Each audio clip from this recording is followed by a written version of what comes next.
the arising of the human ego, as you split yourself in two, and there's me, the self, and there's I. So that duality is created.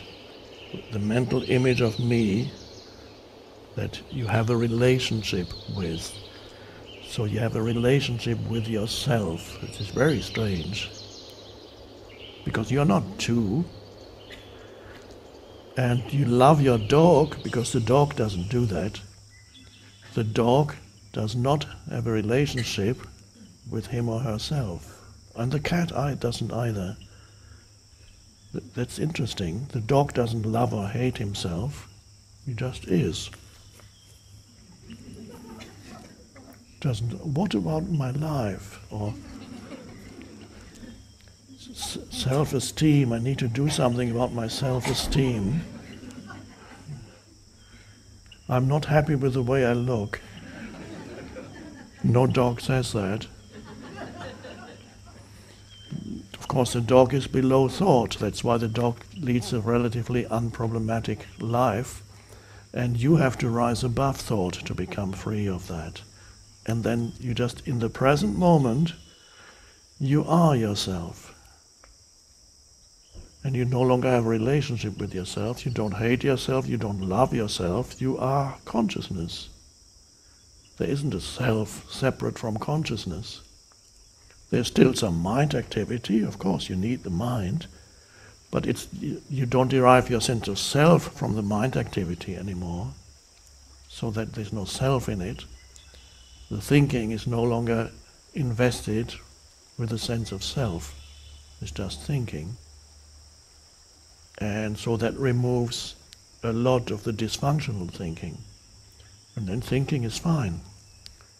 It's quite lovely, amazing ability. And you become a better thinker. If you learn how to stop thinking, you become a much better thinker when you do think, much more effective, more clear, and you can use thinking as a tool for manifesting things too. There are books about that. It's not a secret.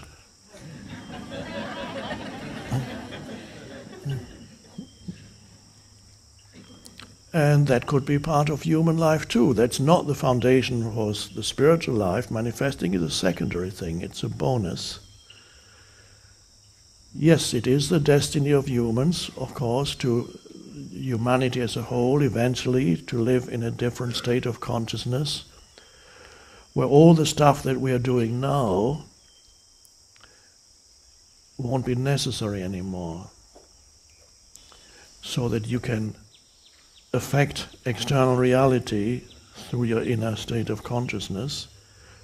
But the thing is, you no longer have this need for external reality to satisfy you, because that is the egoic need.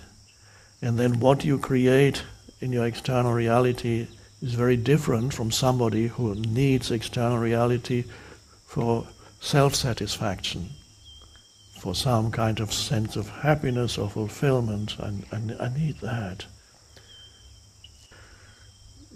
My translation is, feel that you already have it, and then you will it will be given to you. So you need to already feel the fullness of life now, which is when you connect yourself to the deep I. In that you don't need anything anymore. Anything you could obtain is already there. So when you try to manifest because you think you need something, then you're not very good at manifesting, but you may succeed, but it won't make you happy, it won't satisfy you. But the power is in you, and so anything you want to manifest, you feel that power, which is faith, trust, as an immediate realization. And then you might have a mental image which will no longer be egoically determined. It won't be something that you think is going to satisfy you eventually, or eventually make you happy or famous, or make you into a saint, or become a spiritually evolved being. It's all future stuff. No, it's just an externalization of something that is already within you. So that power is the cream,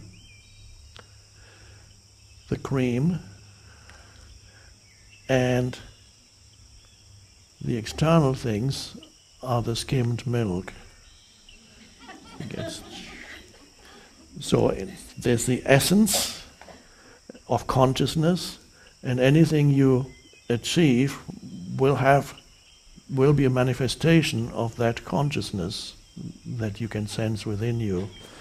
So the thing is, it won't make you any happier, it won't make you any more fulfilled than you are now. Because if you think it's going to make you more happy and more fulfilled, it's still ego. You need to find the fulfillment and the true happiness by connecting with the deep I. Then anything else is secondary. And then you can play the game of life from there. You don't need anything anymore.